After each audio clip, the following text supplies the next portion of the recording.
Jumpa lagi dengan channel iTeli Indonesia. Kali ini kita akan membahas teknologi pesawat siluman F-35. Dengan material yang menyerap radar di belakangnya dan memiliki keselarasan dalam rekayasanya. Kami akan mencoba menjelaskan perbedaan mendasar antara F-35A, B dan C, melihat rekayasa STOVL atau lepas landas pendek dengan pendaratan vertikal dan mesin yang digunakan dan cara kerjanya dengan 3D animasi ini. Sebagai jet tempur generasi kelima kita juga harus melihat sistem persenjataannya. Serta perangkat perang elektronik, dan terakhir kita sedikit melihat helm $400.000 dan fitur-fiturnya. Sekarang mari sama-sama cari tahu, dan tonton channel iTeli Indonesia. Ini adalah Lockheed Martin F-35 merupakan pesawat tempur siluman yang bisa lepas landas dan mendarat dengan uji coba yang telah berlangsung beberapa dekade. Lockheed Martin mulai mengembangkan eksperimen Rising Victors Vertical pada awal 1954. Harrier adalah salah satu pesawat yang telah mencapai prestasi teknik ini. Teknologinya lebih maju dari zamannya, tetapi memiliki kekurangan. Seperti setiap rekayasa Marvel selama pendaratan vertikal. Itu akan berputar beberapa kali karena turbulensi dari downwashnya sendiri, di ujung masing-masing sayap termasuk nozzle control roll kecil yang harus dikendalikan secara manual oleh pilot untuk menstabilkan pesawat untuk pendaratan yang aman. Namun, F-35B mampu lepas landas pendek dan sistem pendaratan vertikal. STOVL merupakan peningkatan yang menggabungkan pendaratan vertikal dengan kecepatan supersonik jarak jauh yang menghasilkan pesawat tempur siluman dengan kemampuan membawa persenjataan modern. Seiring dengan perbedaan mereka ada 3 varian yang semuanya adalah jet single seat. F-35 adalah varian lepas landas dan pendaratan konvensional dirancang untuk digunakan oleh Angkatan Udara Amerika Serikat dan banyak negara sekutu. Pesawat ini dirancang untuk beroperasi dari jalur udara standar dan merupakan satu-satunya F-35 dengan meriam internal kaliber 25 mm yang memungkinkannya untuk menggantikan pesawat tempur multiperan F-16 dan pesawat meriam terbang A-10 Thunderbolt II. Meriam ini tidak tersedia pada varian lainnya. F-35B dikembangkan khusus untuk lepas landas pendek dan operasi pendaratan vertikal dan dibangun untuk memenuhi persyaratan Korps Marinir Amerika Serikat. Kemampuan lepas landas dan pendaratan F-35B memungkinkan marinir untuk mengoperasikan jet ini dari landasan pacu pendek atau dari geladak kapal serbu amfibi. Sementara masih bisa beroperasi dari landasan standar. F-35C adalah pesawat tempur siluman pertama yang dikembangkan khusus untuk operasi kapal induk Angkatan Laut Amerika Serikat. Dengan memiliki sayap yang lebih panjang daripada rivalnya yang memungkinkannya mendarat dengan kecepatan lebih lambat di kapal induk.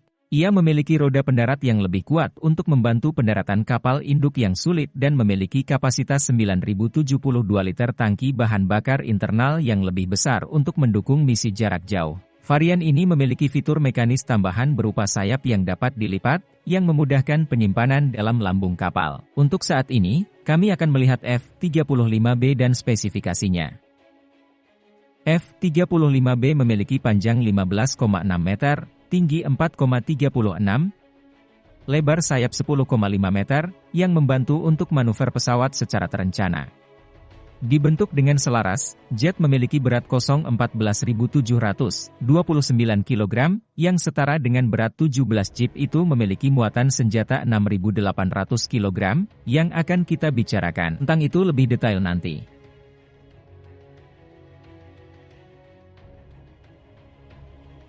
Mari kita lihat bagian dasar jet tempur ini. Pada bagian dalam hidung F-35 terdapat Northrop Grumman APG-81 Active Electronical Scannet Array Fire Control Radar, yang merupakan radar paling modern dan canggih di dunia dan berfungsi sebagai bagian utama F-35 perangkat sensor Lightning Advanced, bergerak mundur. Dengan kanopi yang telah dilapisi dengan timah indium lapisan oksida untuk memberikan kemilau emas, hal ini membantu untuk tetap tersembunyi.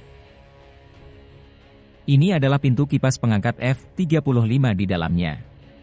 Ini adalah sistem angkat Rolls-Royce yang membuat pesawat lepas landas pendek dan pendaratan vertikal STOVL. Itu sangat tahan lama dan dapat diandalkan. Kipas pengangkat Rolls-Royce adalah jantung dari daya dorong F-35B, Kemampuan vektor, poros dikirim ke kipas pengangkat, nosel buang, yang terhubung ke mesin utama dengan penggerak poros menghasilkan aliran udara ke bawah, kolom udara di depan dan belakang pesawat.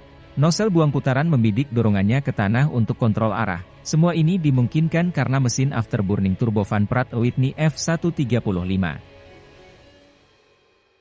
Modifikasi Pratt & Whitney mengusulkan agar mesin F135-nya dapat meningkatkan daya dorong, efisiensi dan akan jauh lebih murah daripada memberi pesawat tempur F-35 pembangkit tenaga baru yang dikembangkan mulai tahun 2027 melalui program transisi mesin adaptif.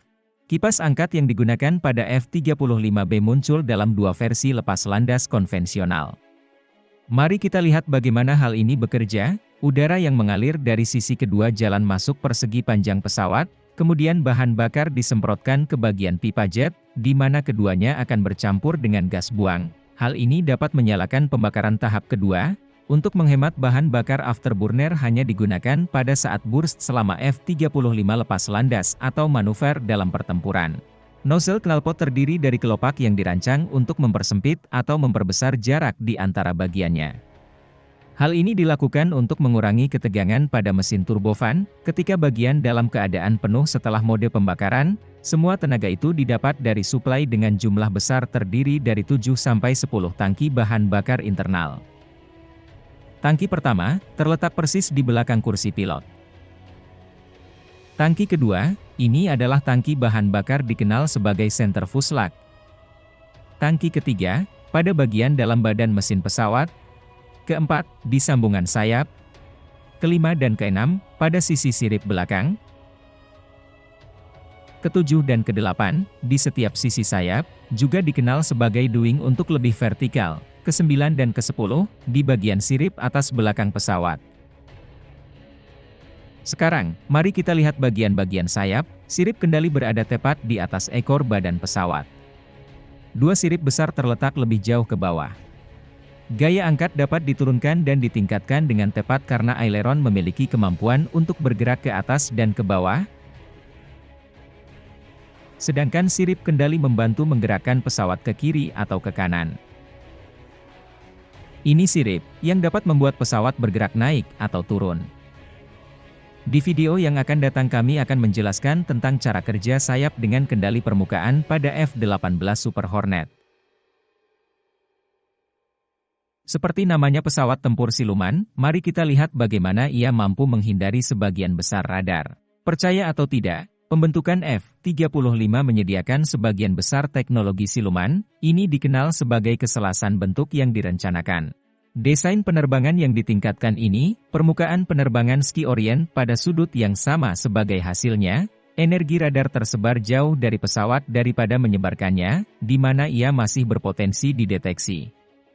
Pelurusan yang terbentuk ini harus dibangun dari bawah ke atas. Teknologi cat radar masih tergolong baru tapi inilah yang kami ketahui dari para ahli penerbangan. Dan apa yang kami pelajari adalah, mereka menggunakan bahan yang dapat menyerap. Rem adalah jenis bahan berbasis polimer itu diletakkan ke permukaan pesawat militer siluman. Seperti F-22 Raptor dan F-35 Lightning untuk ini mengurangi penampang radar dan dengan demikian membuat mereka lebih sulit dideteksi oleh radar. Dengan visibilitas rendah tepian F-35 yang sejajar, suara mesin yang berkurang, senjata internal dan pembangkit bahan bakar, serta sensor yang disematkan semua berkontribusi pada siluman yang luar biasa. F-35 memiliki kemampuan tak tertandingi untuk menghindari deteksi musuh dan memasuki wilayah udara yang diperebutkan berkat desain silumannya sejak awal. Teknologi siluman AENA S239. Perangkat elektronik adalah jantung dari sistem peperangan elektronik F-35. Sistem perangkat ini dapat menghasilkan kemampuan defensif dan ofensif mulai dari pendeteksian penghasil sinyal yang tidak bersahabat hingga geolokasi ancaman, serta melakukan tindakan balasan secara otomatis, juga melepaskan suar dan memantulkan radar secara bersamaan. Sekarang, mari kita lihat kemampuan senjata dari pesawat tempur siluman F-35. Ini adalah sistem penargetan elektrooptik. Hal ini meningkatkan kesadaran situasional untuk pilot F-35 dan memungkinkan awak pesawat untuk mengidentifikasi tempat tujuan, melakukan pengintaian dan secara tepat meluncurkan amunisi berpemandu laser dan GPS. Ini adalah sensor pertama yang terintegrasi ke depan. Melihat inframerah berfungsi pencarian dan pelacakan. F-35 membawa persenjataan secara internal dalam mode siluman atau eksternal dalam lingkungan yang permisif, dalam situasi di mana tidak adanya ancaman dari kekuatan musuh. Secara eksternal JASM atau RAS akan dibawa oleh semua varian F-35 yang dapat sangat mematikan.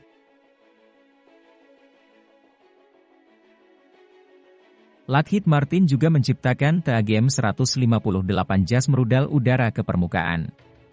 Rudal standoff adalah rudal jelajah yang diluncurkan dari udara untuk Angkatan Bersenjata Amerika. Ini merupakan senjata jarak jauh rahasia yang substansial. Jangkauan rudal ini bisa mencapai 370 km. Dengan hulu ledak penembus lapis baja, dengan berat 450 kg. AIM-120 AMRAAM dapat dibawa di dalam pesawat. Umpan suar disimpan ke dalam kompartemen persenjataan, dengan ruang senjata internal untuk mempertahankan bentuknya yang tersembunyi atau siluman. Untuk F-35B, kait senjata masing-masing dapat membawa 2.500 pon atau 1.500 pon. Sementara dua tempat senjata di dalamnya dapat membawa rudal udara ke udara untuk serangan langsung maupun gabungan.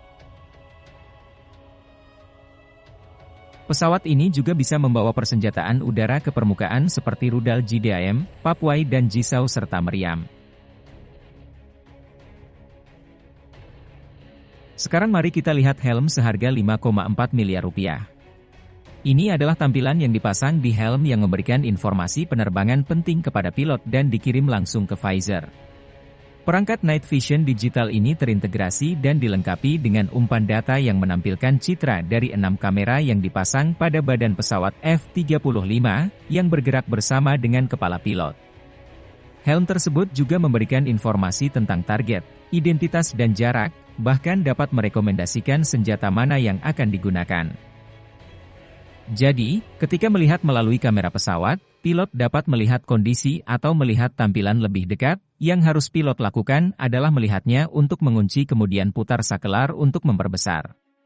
Dengan memakai helm ini saat mengudara, pilot bisa melihat apa yang ada di tanah atau permukaan bumi.